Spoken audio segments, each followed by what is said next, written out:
someone is having any question? Yes, Rakib.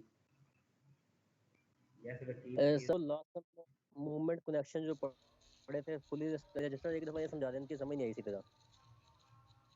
यार ये आपको मुझे वैसे पहले लेक्चर में पूछना चाहिए था इंट्रोडक्शन में, लेकिन मैं बता देता हूँ दोबारा। उनका आपका भी क्वेश्चन?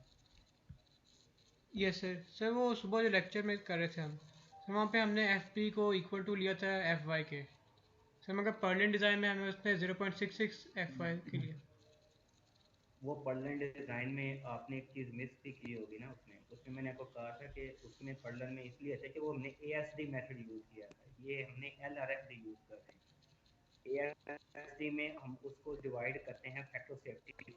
यस यहाँ अच्छा पे जी। हम एफ बी को आगे मल्टीप्लाई कर रहे हैं 5 ठीक समझ लगी बात? यस सर ठीक है ठीक ठीक ठीक है। ठीक थैंक यू। अच्छा अच्छा, इससे ठीक हो गया। रकीब, अब आपका क्वेश्चन है, you you ask me that what is the difference between partially restrained movement connection and fully restrained movement connection. So I just would like to give you the example because the exact topic, the design of the movement resisting connection, you will study in detail at master level. But let me explain. So actually this type of design for the fixed ended beam. If you are having fixed ended beam, and let's suppose that at the end negative bending moment, or at the spot the moment is 100 kilonewton into meter, and if your beam is capable of transferring that 100 kilonewton meter moment to the column safely, and the connection does not break, it means that that will be fully restrained connection. But sometimes if the connection is not fully restrained, maybe out of 100, when only 60 kilonewton into meter movement was transferred after that connection breaks, it means that the ends are not capable of transferring complete movement. So they are maybe transferring the movement less than maybe 90%. So these type of the connections are partially restrained. Partially restrained mean that they transfer some amount of the movement to the column but not full. Okay, at the moment attendance is 37. So I will take the attendance twice. So let me take the attendance at the start of the lecture and also during break or at the end.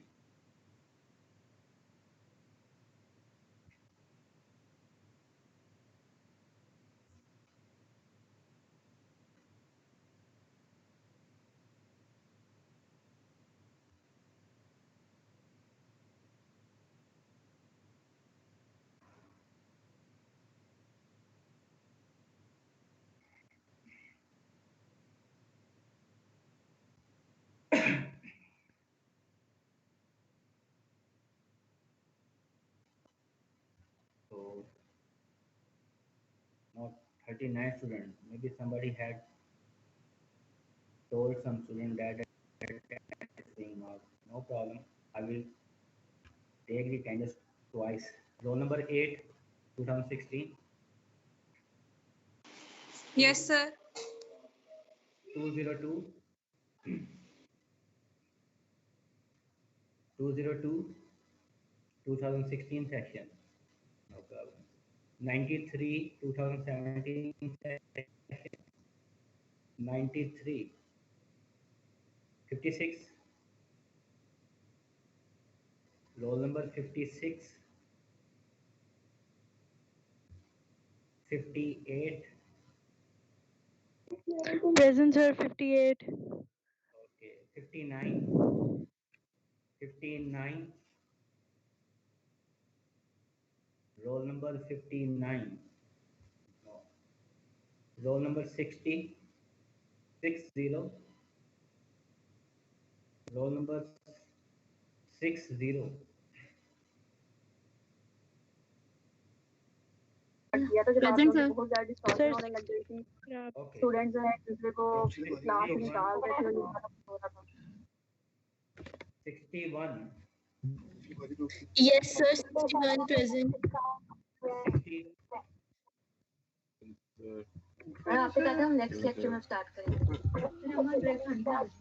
आप लोगों को कहा था ये देखिए communication का और ये सारी चीजें थी, मैंने आप लोगों से कहा था मेंशन इंटरनेट को हम यूज करके क्या क्या चीजें कर सकते हैं, क्योंकि हमारा फर्स्ट पार्ट जो कंप्यूटर की हम बात करें, कंप्यूटर यूज कहाँ पे हो रहा है, ठीक है, वो हमने कहा यूजेज कंप्यूटर के पढ़े थे, तो यहाँ पे जो है वो इंटरनेट के बारे में, या आप इंटरनेट के थ्रू क्या क्या चीजें कर सकते हैं।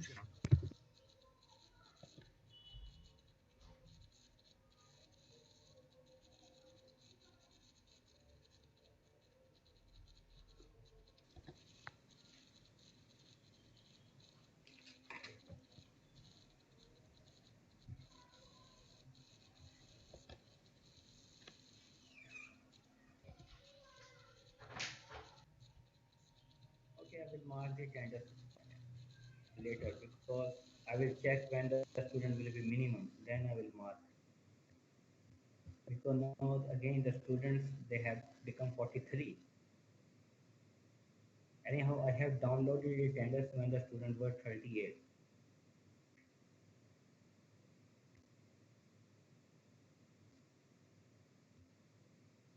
Abdul Rasheed, please let me know. Can you see the slides? Yes, sir. Okay.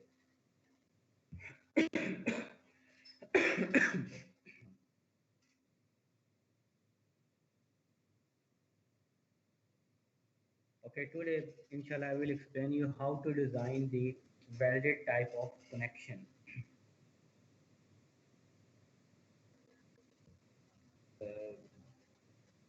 I haven't explained it. So I suppose to start from this slide. So let me start the recording.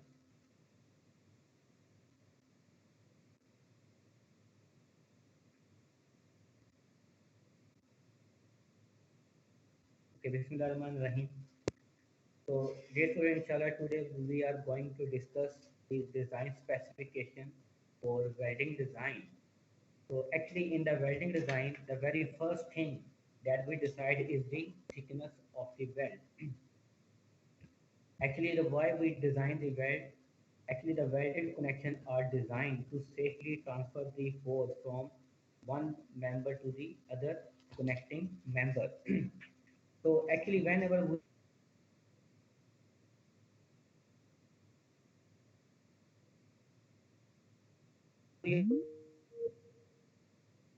section may be having the thickness of the plate as a TP1 or TP2.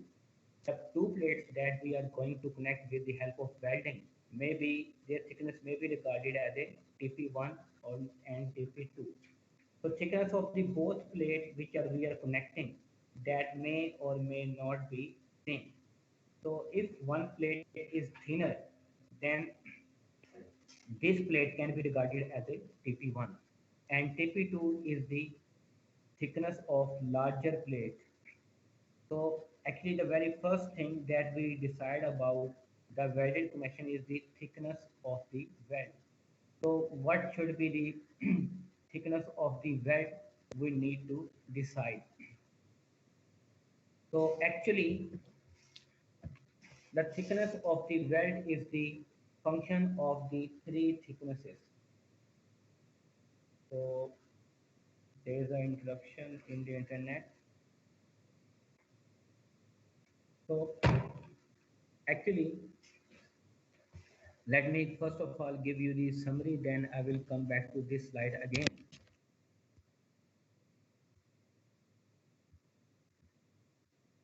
So you can say that we decide the thickness of the weld based upon these three criteria.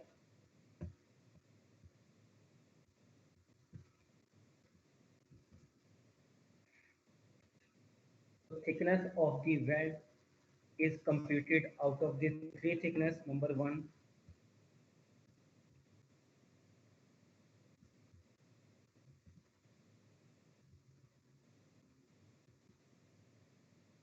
number two is the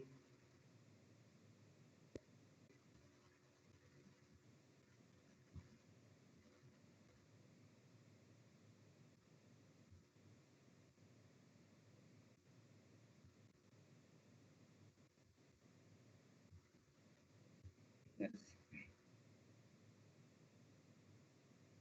and number three is the maximum weld.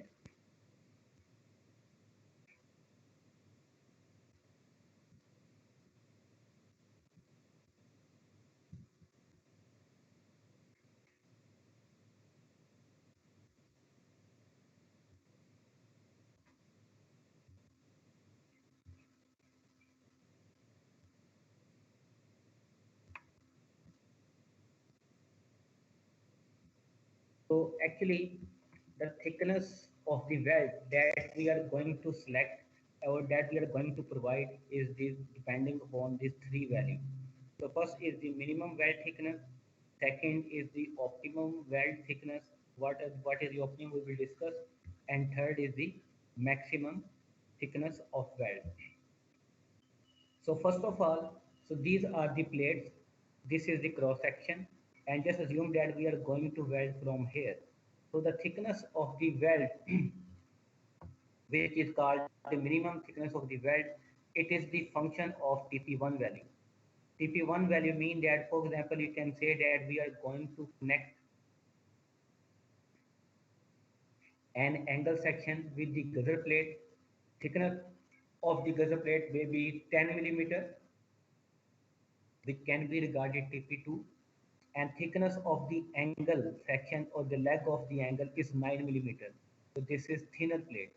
So when we are going to connect the two plates, so one plate may be thinner and other may be thicker.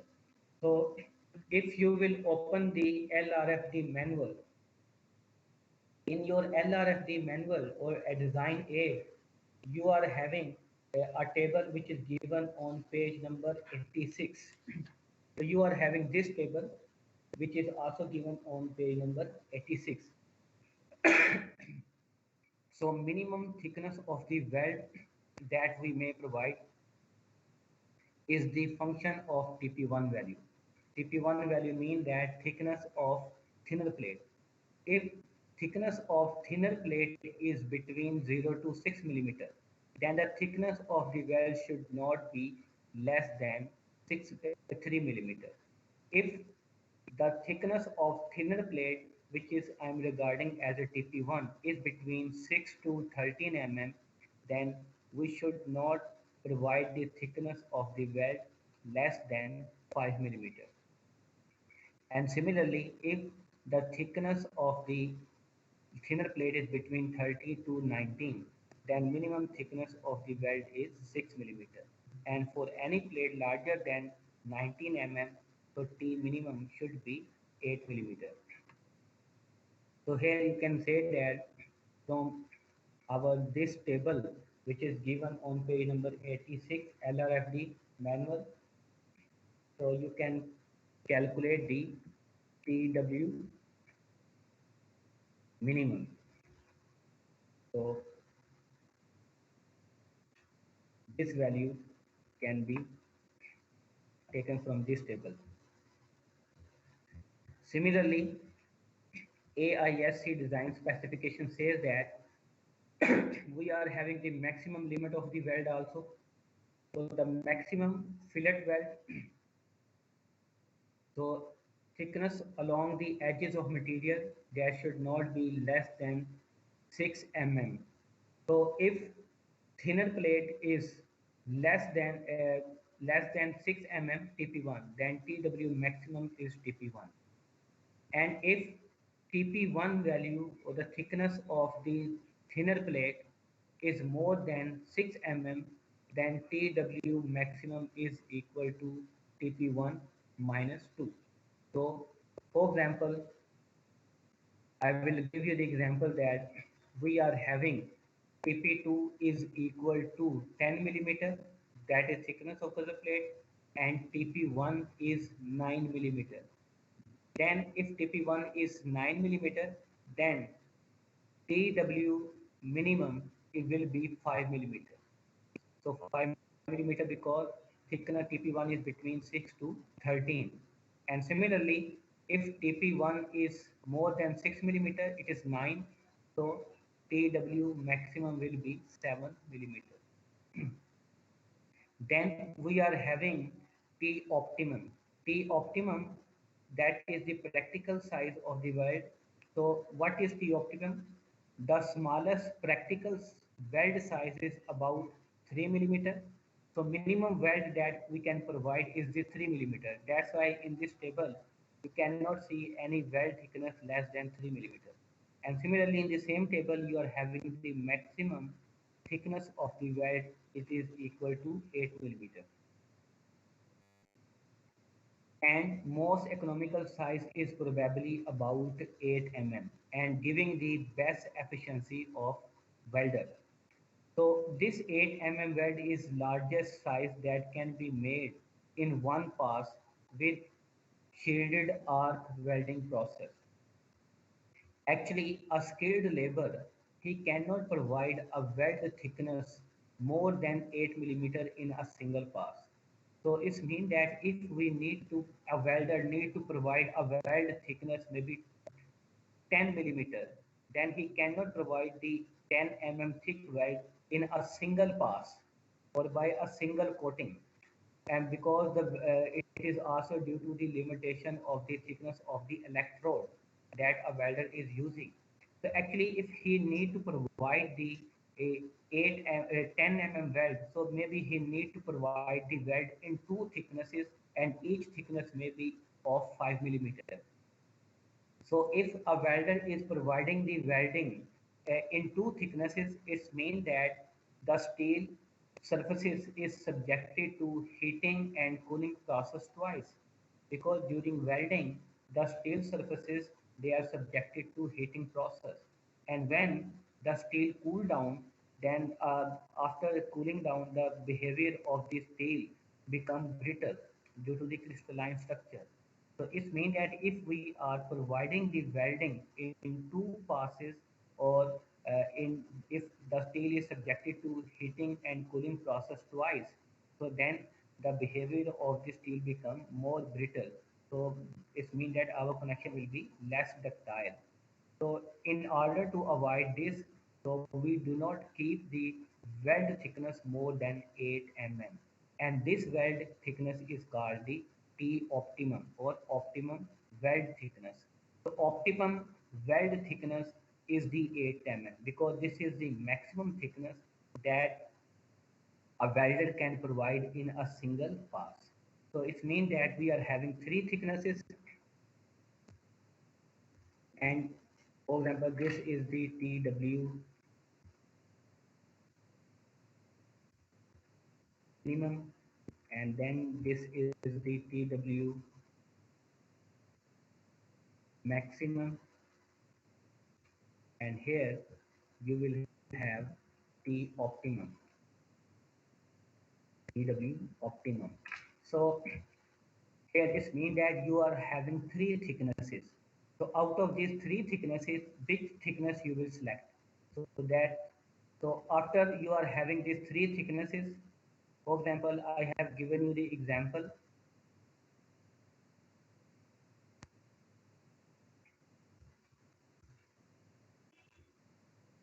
For example,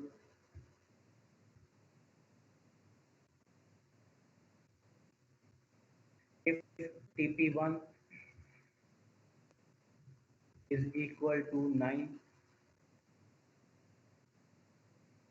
and TP2 is equal to 10 mm, and in that case, what would be the our thickness of weld? So in this case, for TW minimum, that value will be equal to 5 mm,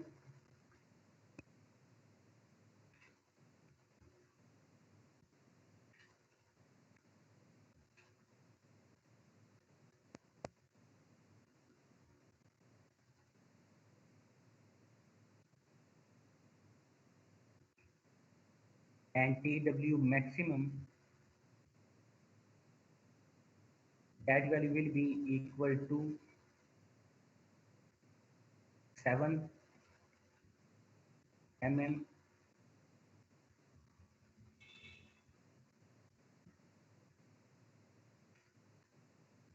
and T optimum, that value is fixed, which is the 8. That will be 8 mm.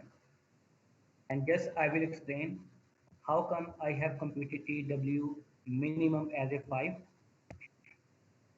Because in this table, because TP1 is between 6 and 13, if TP1 is between 6 and 13, so minimum thickness of the weld will be 5. And similarly here, because TP1 is more than 6 mm, so if TP1 is more than 6 mm, then TW maximum will be TP1 minus 2. So here TP1 is 9, so 9 minus 2 is equal to 7. And then further TW optimum is 8.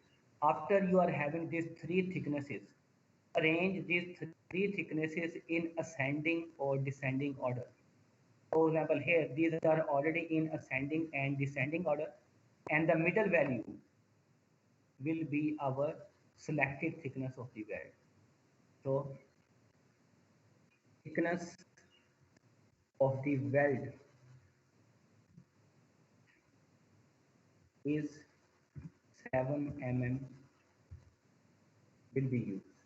So first you will determine the three thickness of the weld, and after these three thicknesses of the welding, you will arrange in ascending and descending order, and whichever is the center value, that will be our thickness of the weld that will remain fixed. So actually, what we want to do, we want to determine the area of the weld. I will derive the one equation in my upcoming slide and will explain to you again. Actually, similarly, just like we are determining the gross area required for the tension member, or maybe gross area required for the compression member, in the same way, when we are designing the welding,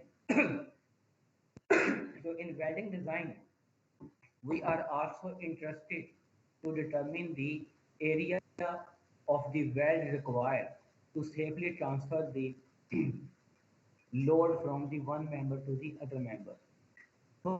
So area of the weld will be equal to the thickness of the weld and length of the weld. So what we will do, we will fix the thickness and only unknown will be the length of the weld. So thickness of the weld is the very first criteria that we will decide. And I have told you that you can decide the TW minimum, maximum and optimum. And after getting these three values, the middle value will be the our thickness of the weld. So similarly, we are having the some limitation regarding the length of the weld. So there is always a slight tapering off in the region where the fillet weld is started and where it ends. Therefore, if the length is very small, large percentage difference is created between actual and expected strength. So due to this reason, so the minimum thickness of the weld is kept 4 times of the thickness of the weld, or there is another criterion which is 38 millimeters. So the minimum thickness of the weld length, minimum length of the weld should not be 4 times the thickness of weld. For example, in this case, if our thickness of the weld is coming out to be 7 mm, then minimum length of the weld should not be more than 28 millimeter or 38 mm. Why? This is the reason. For example, I will just try to sketch maybe a weld. Maybe you can say that this is the weld length along the length. So when we are providing the weld, so because the weld at the start of the weld and at the end of the weld, there might be some bubble. So only some interior portion may be transferring the strength effectively. So if the length of the weld will be very small, so only very small interior portion will be maybe truly transferring the load from one member to the other member. So that's why AISC says that if the length of the weld required is less than 4 times of thickness of the weld, so we must provide the length of the weld at least 4 times the thickness of weld. So this is the LW minimum.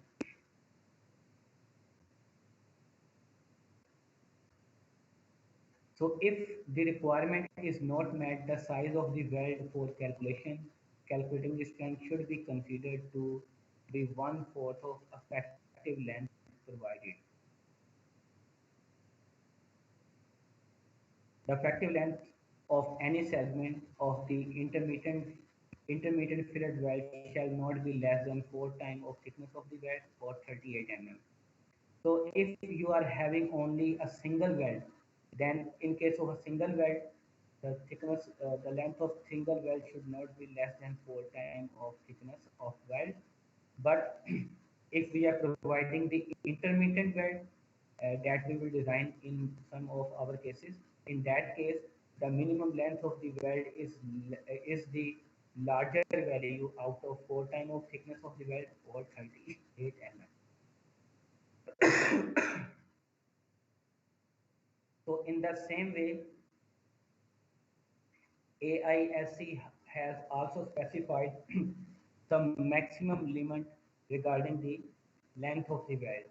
So a length of weld should also be not be more than 40 times the of thickness of the weld.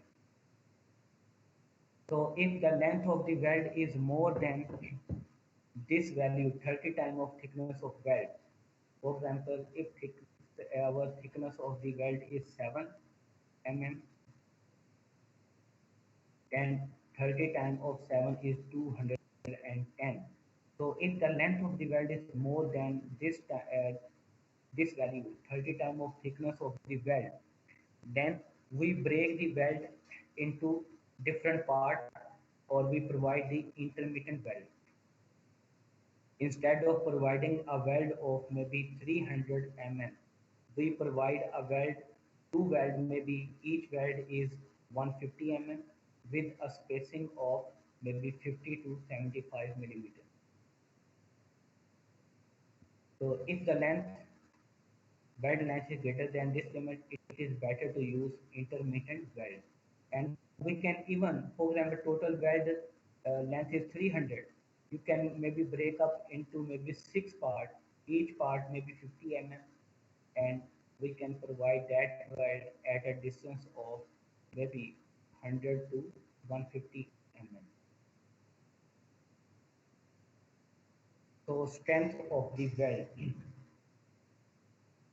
So strength of the weld mean that what is the total nominal capacity of the weld and how much force it is transferring from one member to the other member.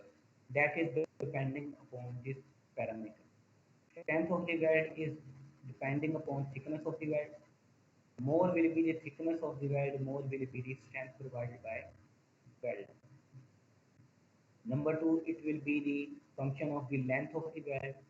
More will be the length of the weld, mean that more will be the area of the weld. So thus the strength of the welding will be more. It is also depending upon type of the electrode, what type of the electrode we are using. Let me check, have I started the recording? Yes, recording is already continuing. So type of the electrode, whether we are using the high strength electrode or low strength. So normally if we are using E70, E70 electrode means that ultimate strength of that electrode is 70 KSI.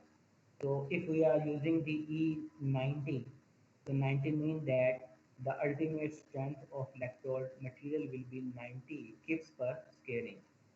And then type of the weld, type of the weld means that whether it is the fillet weld, concave, or maybe convex weld we are using. We have already discussed whether it is the intermittent weld.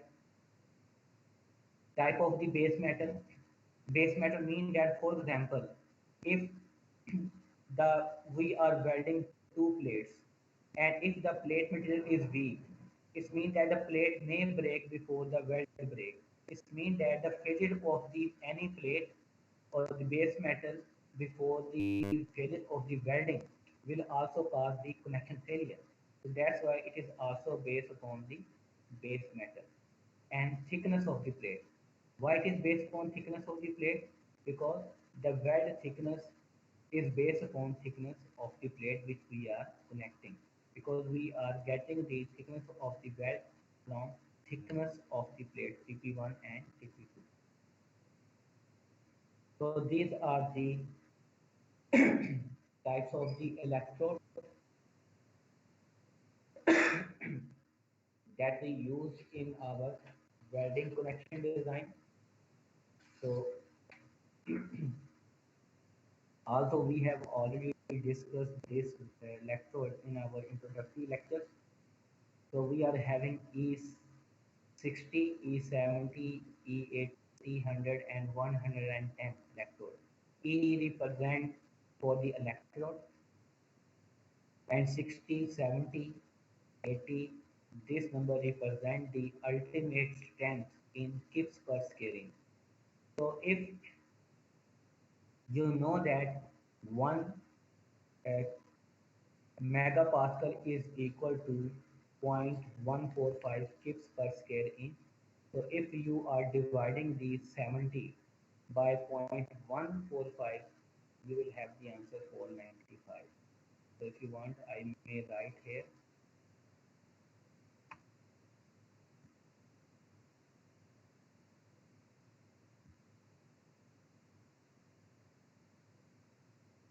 For example, here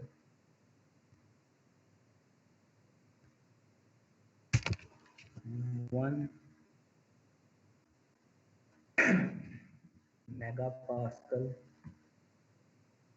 is equal to 145 psi, or 1 megapascal is equal to 0.145 Gibbs per square inch.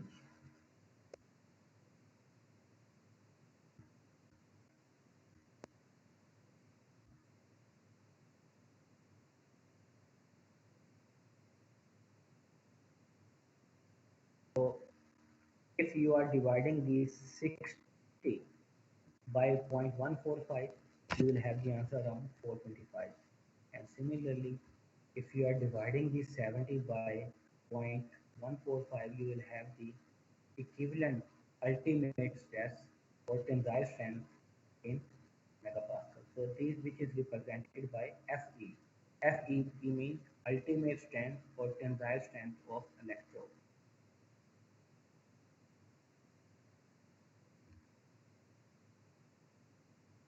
So stress in the weld. Let me, yes, here.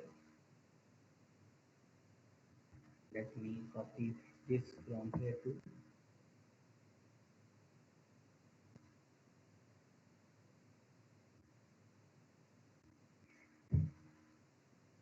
So first of all,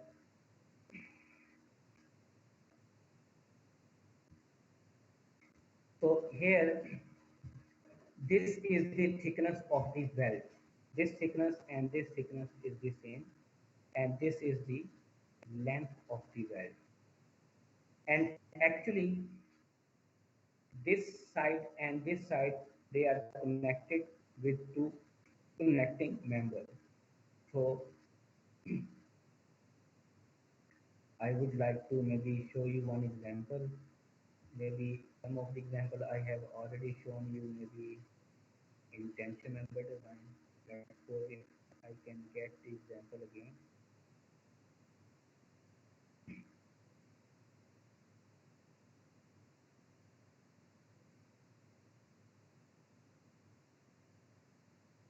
Actually, this is will not be that example, but I would like to explain.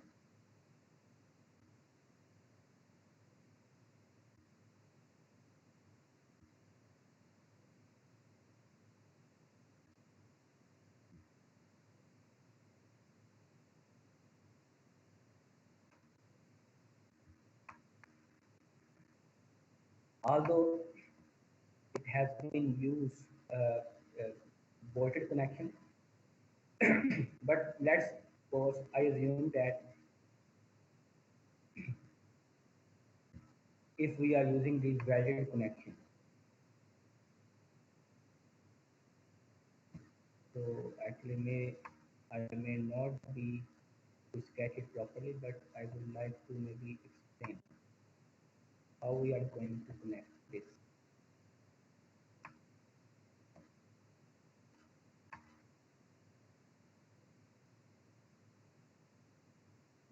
So we provide weld here.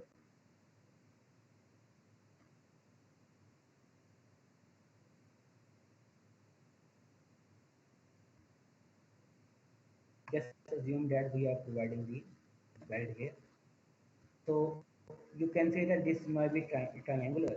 So one face is connected with this gusset plate and one is connected with this thickness of the angle section. And you can assume that this gusset plate is TP2 and this thickness of this angle section is TP1. So this is the length of the weld. So both faces they are connected. So if it is subjected to tensile force, so on this direction and also on the other direction, it means that this welded connection is subjected to the forces. So actually what is happening?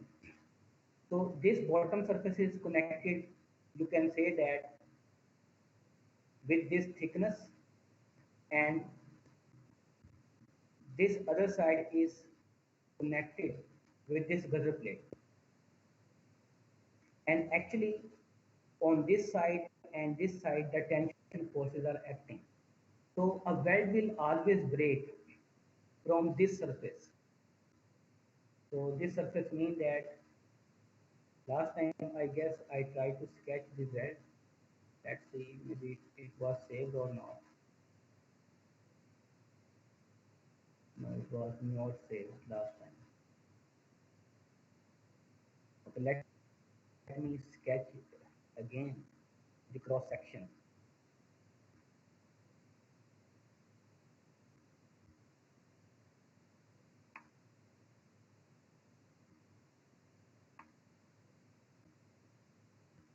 So actually this surface is connected with the gusset plate and this with the thickness of the angle. So this surface is maybe subjected to tensile force on the one side and this to the other side. And due to this reason, so let me change the color of this line.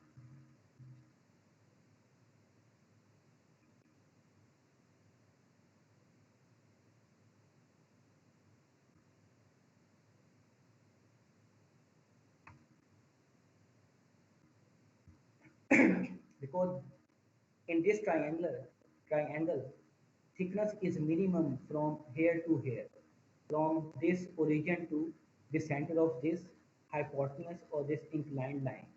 So it means that the weld surface will try to break from here.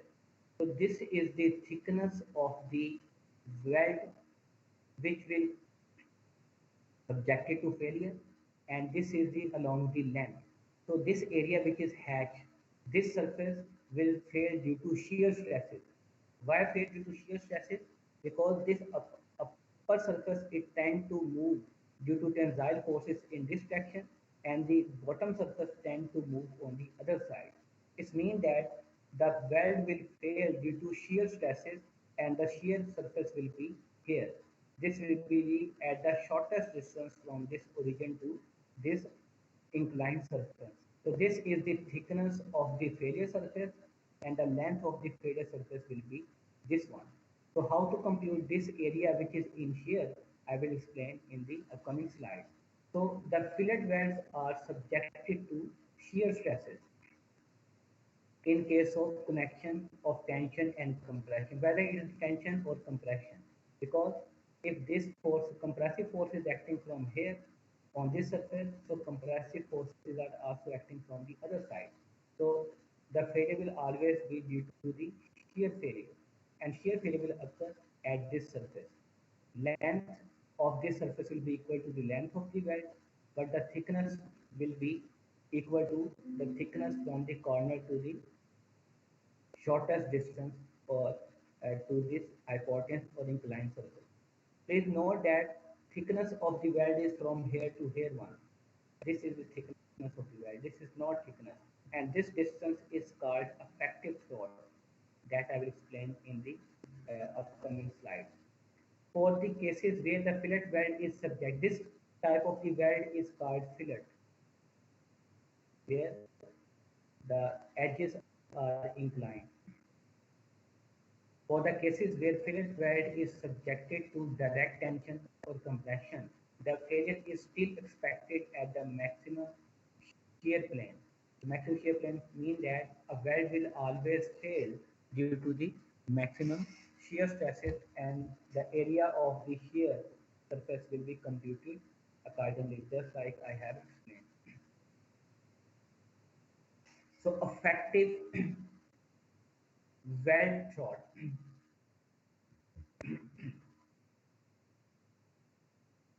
Effective weld throat,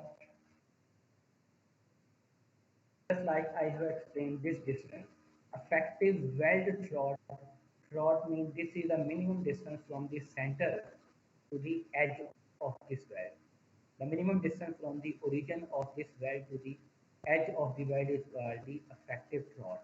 And this is written as a TE. So tests have shown that the fillet welds are stronger in direct tension and compression they are than they are in shear. It means that they are weak in shear. So the controlling fillet weld stress given by various specifications are shearing stresses. Further, when practical, it is desirable to arrange welded connections so that they will be subjected to shear stresses only and not be in combination of the shear and tension. So normally we design the weld only for the shear, and if and that's why we have to arrange the length of the weld in such a way that they are subjected to shear, just like I have explained in my this diagram. So theoretical throat or effective throat of the weld is the shortest distance from the root of the weld to the theoretical face.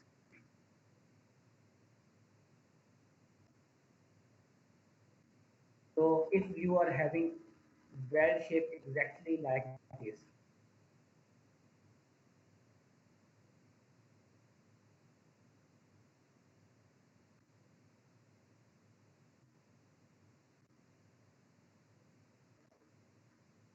for example here.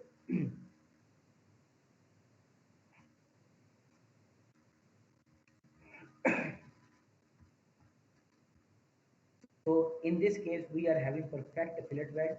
So effective throat will be the distance from the root to the edge. But if we are having the convex weld, then we sketch a theoretical face. Theoretical face is distance from, uh, we sketch a line from this edge to the other edge, then shortest distance from the root to the this theoretical line is the effective throat. In case of the convex weld, we draw the tangent to this weld surface, and tangent will be the theoretical line, and distance from the root to the this theoretical line, or the shorter distance from this root to this theoretical line will be the effective throat. Why we need the effective throat? Because effective throat is actually the width of the weld surface which will fail in shear. So this is convex weld. How to compute in case of convex weld, concave, and in case of the fillet weld, that is actually given. So if thickness of the weld in both sides are same, which is in our 90% cases or most of the cases, thickness of the weld is same on the both sides, then this effective throat will be equal to 0.707 of thickness of the weld, because if this thickness and this thickness will be same, this angle will be 90 degree, so this angle will be 45. And if you draw a perpendicular from here to here, so this will also be the 90 degree. This means that this will be our base, this will be our perpendicular. Perpendicular over hypotenuse should be equal to sine 45. So TE will be equal to point as thickness of the weld into sine 45, and sine 45 is equal to 0.707.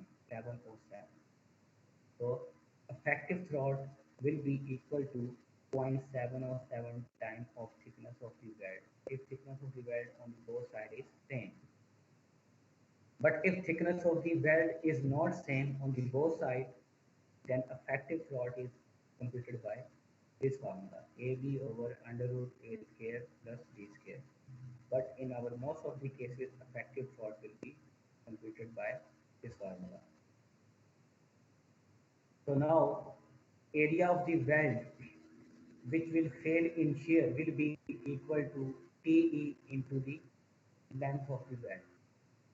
So actually, we decide the thickness of the weld. We do not know the TE. So we converting the TE into the thickness of the weld. And we have already seen here, effective thrust is equal to 0.707 of thickness of the weld. So area of the weld in shear failure will be equal to TE, effective thrust into the length of the weld. So area of the weld in shear will be equal to TE into length of the weld, or 0.707 of thickness of the weld into length of the weld. So the effective thrust of the weld T is the shortest distance from the root of the weld to the vertical base. For 45 degree, I have already explained. So this I have already explained. What thickness of the weld we need to decide. Three limiting weld value, TW minimum, maximum and optimum, are found as I have already explained, and they are arranged in ascending and descending order, and the middle value is then selected and is rounded to the nearest whole number millimeter. Nearest may be maybe on upper side and in the lower side, as that I have already explained. Okay, next is the selected weld length. How we can select the length of the weld. So before explaining this,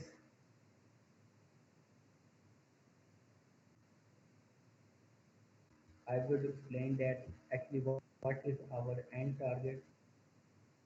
I'm looking for the equation so that I can derive the equation again for you.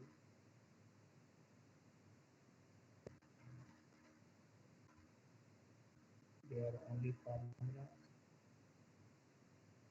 So let me copy some equation from,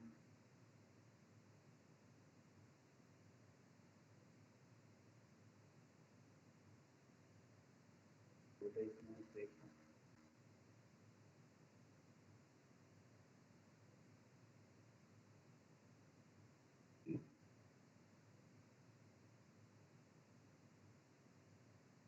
Let me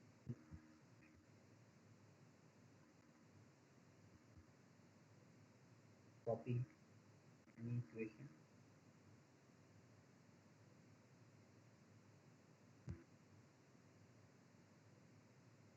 Yes.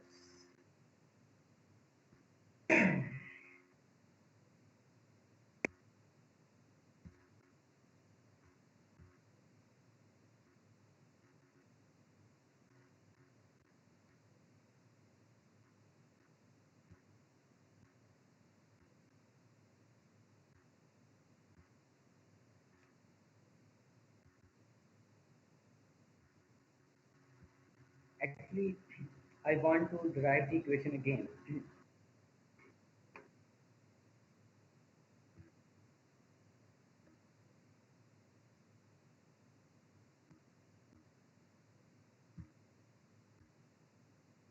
what we supposed to do.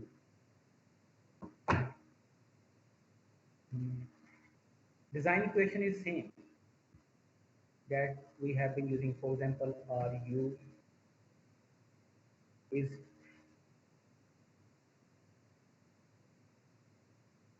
equal to maybe phi Rm. We are using LRFT capacity.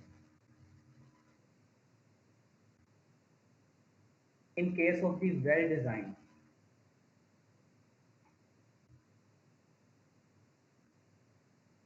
and RU will be total force FU. FU is the maybe force for which we need to design the welded connection. So RU, I'm consuming that FU is the maybe compressive or maybe tensile force uh, that must be transferred from the one part to the other part. So this is the force against which a welded connection must be designed. And here, this phi Rn, that should be the, you can say that Rn may be the capacity of the weld. So this thing you can say that phi Rn, how I can equate this value, simply Rn value. I will change this value, but I'm just explaining. This is not the exact way that I'm explaining. So we know that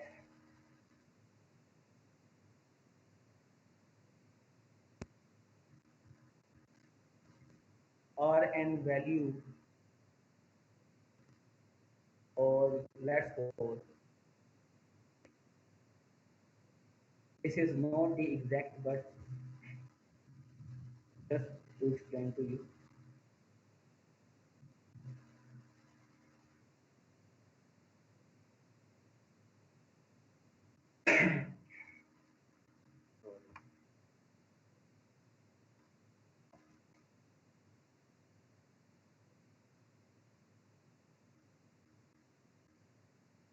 We are having the electrode strength Fe. If I will multiply the electrode, I will compare the strength of the electrode with the R, and you can say that that is the strength provided by the welding, or the load acting on the weld divided by the area of weld.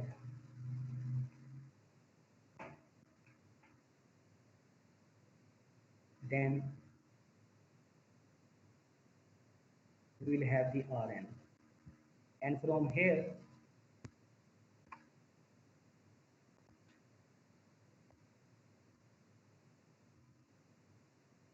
our Rn, that is the strength of the weld, which is not exact formula, that will be equal to Fe multiplied by area of weld.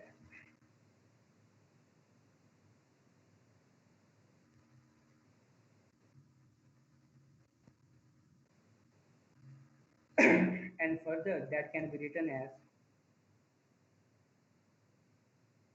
Fe. Fe is the electrode, type of the electrode that we are using. And in bracket, area of the weld, actually that is equal to thickness of the weld multiplied by length of the weld.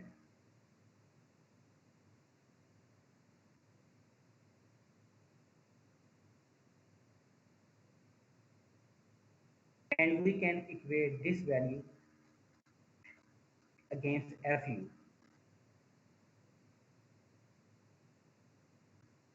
So it means that if we are equating Rn phi Rn value with Fu, so only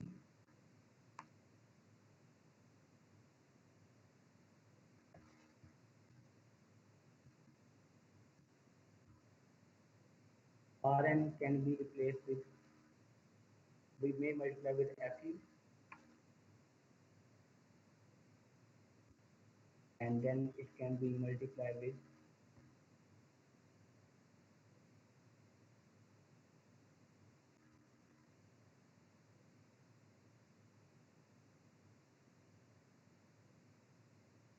phi value. So only if we know the Fu, thickness of the weld we already know, so only unknown will be the length of the weld, because if we know the electrode value, so that basic equation will be used, but this equation will be used in more simple manner that I'm going to explain now. So actually, first of all, what we will do, we will determine a weld value. Weld value means that that is the strength of the weld provided by a unit weld. Unit weld means that I have explained this equation, this one.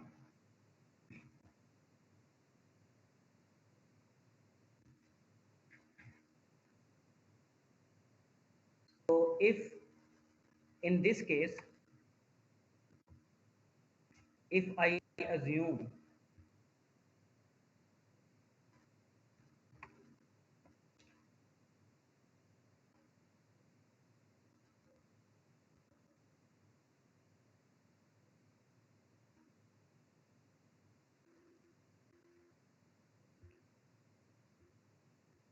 length of the weld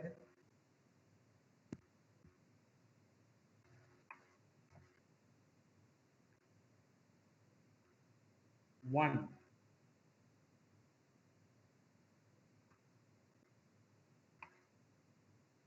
and the thickness of the weld is the weld that we have already selected,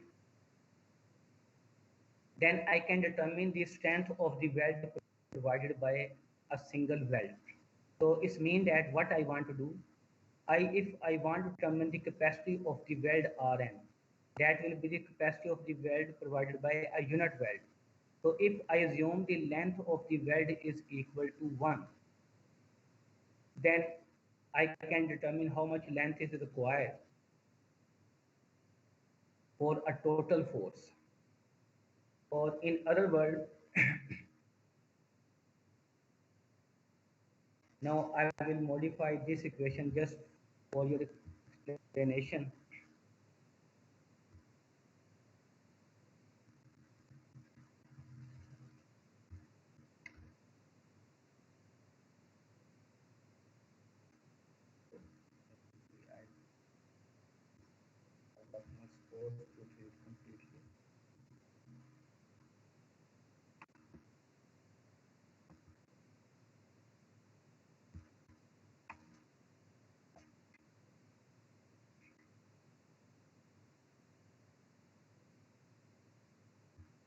So if I know the capacity provided by Rn value by a unit weld, then the total length of the weld may be equal to Fu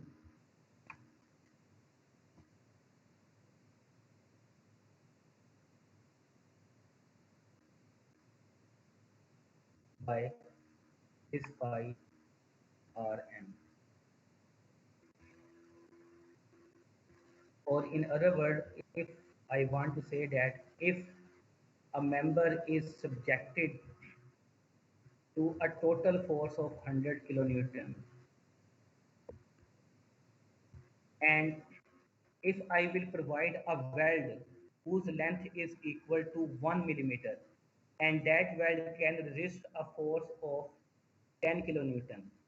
This means that how much length of the weld I need to provide to resist the force of 100 kilonewton, that will be 100 divided by phi Rn, which is the resistance provided by a unit weld. This means that I need a weld length of 10 mm. The point is that how I will determine the strength provided by a unit weld. So which will be determined by this formula. So it is the strength or the load carrying capacity in kilonewton of a unit length of the weld, which is usually we are using as a 1 millimeter, and it is depending upon either the weld strength or base metal. Now I will compute this formula for you.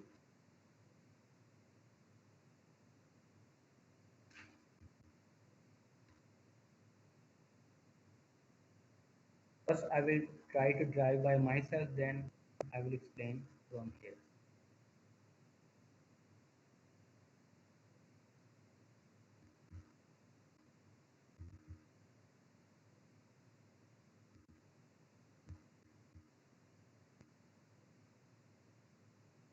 So the strength of the weld, actually it will be based upon two things. Weld may break due to the shear failure of the weld itself. So, or sometimes it may fail due to the breaking of the base metal, because weld is too strong, but the base metal along which the weld is connecting, it may break before the weld failure. So I can say that I can determine the capacity by two ways.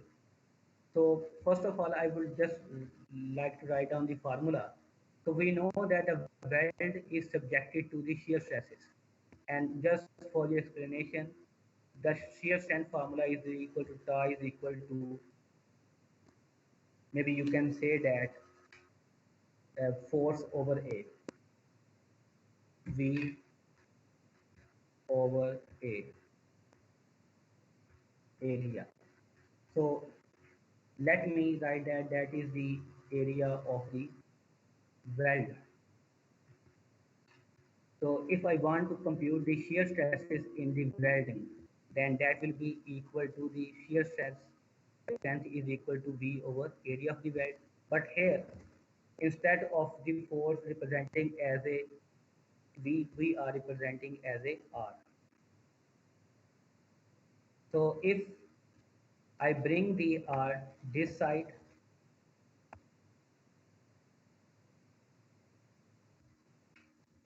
and this means that I can write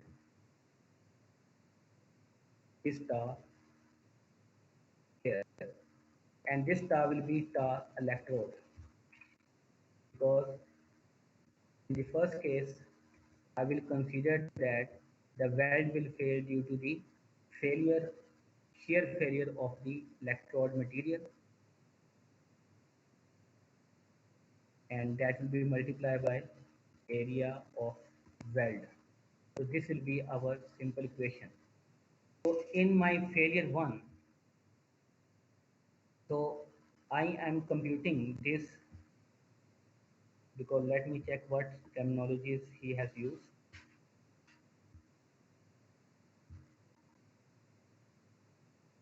Net weld. So I am in the first condition, I am assuming that failure will occur due to the failure of the weld. Okay, now I am modifying this equation, because we do not know the shear strength of the weld. So we are converting the, we are only given the Fe value. So we have already studied that.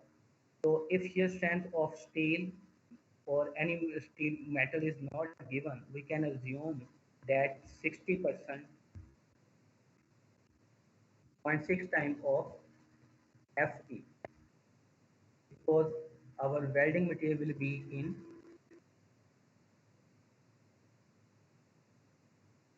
shear. So tau E value, shear strength of the electrode, is assumed 60% of Fe.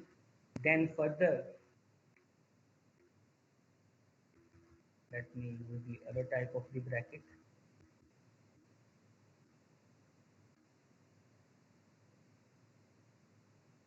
And similarly, we know that area of the weld which is in shear, which will be equal to TE multiplied by length of weld.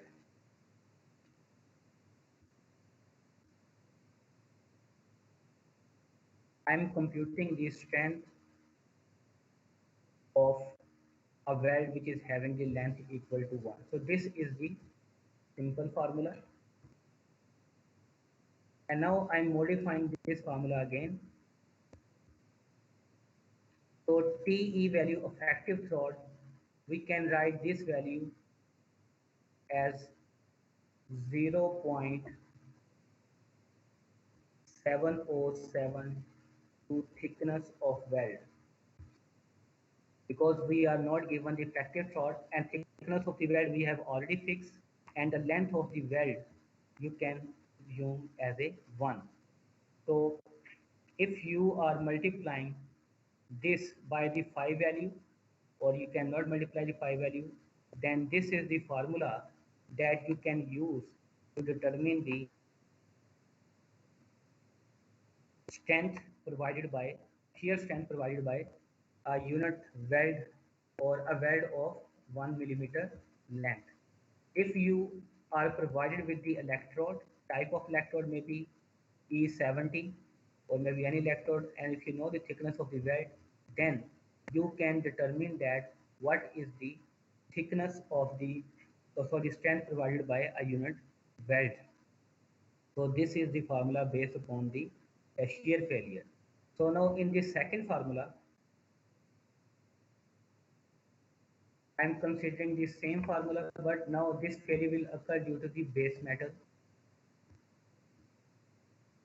So I can call it as a BM.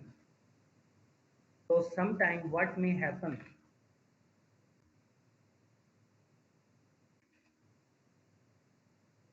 so I told you, maybe I have shown you one diagram. Yes. In this diagram, actually the failure will not occur from this weld. What will happen? This plate thickness, the this thinner plate, actually this will break due to shear failure, and whose length will be equal to the 1 millimeter or the length of the weld. So actually in this case we are assuming that a smaller plate or the thinner plate, actually this will fail in rupture or in shear, and shear will occur along the length of the weld.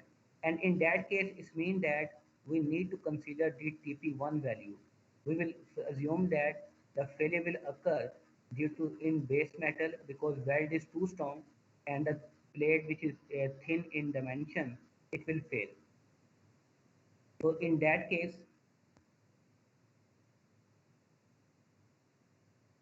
so if the small plate will fail, that will fail due to the rupture failure, which wherever is gone. Yes, I was deriving the equation over here.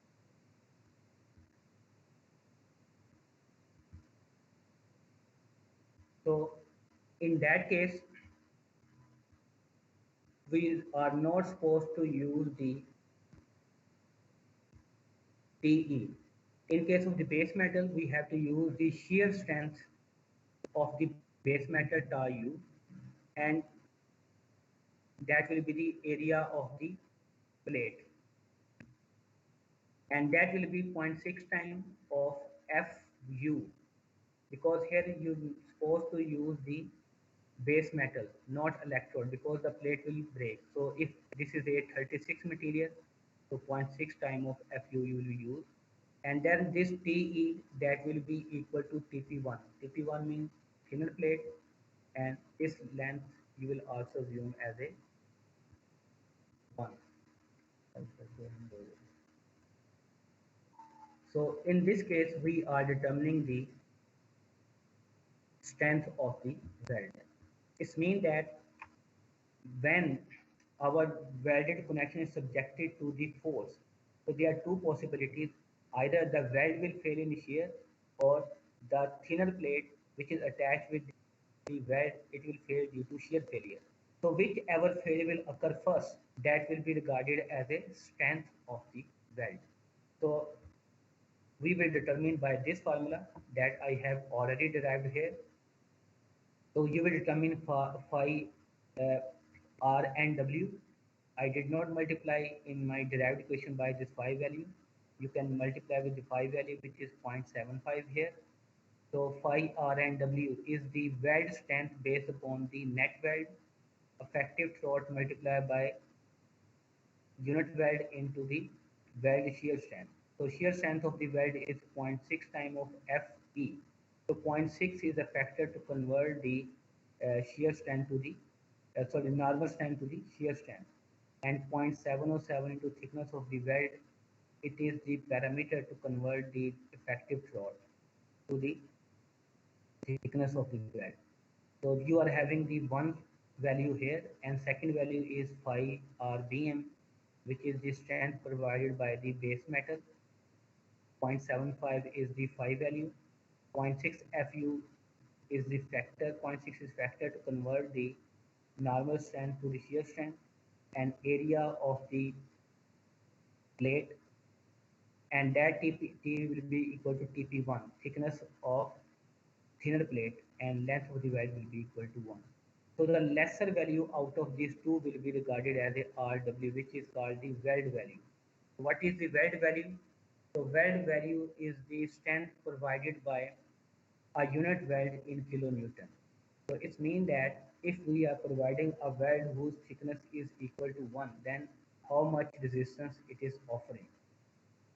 And if we know the weld value, and if we know how much force is transferred from the one member to the other member, then we can determine the total length of the weld. The total length of the weld will be equal to Fu divided by weld value. So for example, I have given you the example.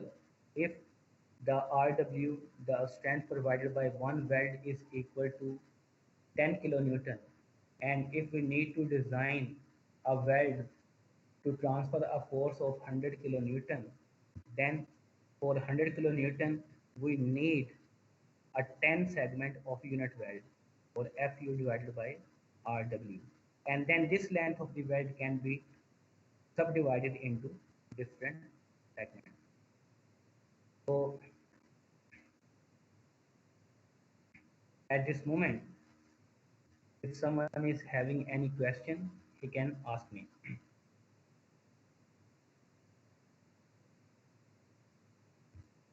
If someone is having any question, he can ask me the question at the moment.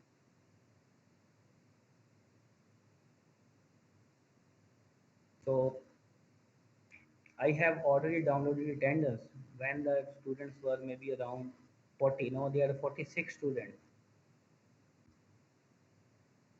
So it doesn't matter. I have already downloaded attendance.